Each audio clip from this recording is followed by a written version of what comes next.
জামাতের যারা নেতৃবৃন্দ রয়েছেন তাদেরকে মার্কিন দূতাবাসে কিন্তু দাওয়াত করা হয়েছিল।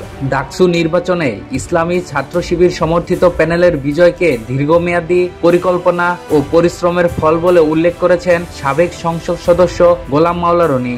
আজ বুধবার 10 সেপ্টেম্বর সামাজিক যোগাযোগ মাধ্যমে এক পোস্টে তিনি এই মন্তব্য করেন।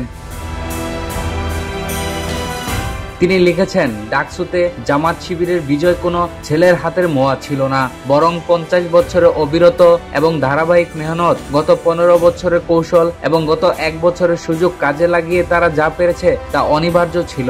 রনি বলেন, প্রতিপক্ষের অতি আত্মবিশ্বাস, অহমিকা এবং কৌশল ও পরিশ্রমের ঘাটতির কারণে পরাজয়ের সূচনা হয়েছে। তার ভাষায়, এই পরাজয় শেষ পর্যন্ত কোথায় গিয়ে ঠেকে তা কেবল আল্লাহই জানে।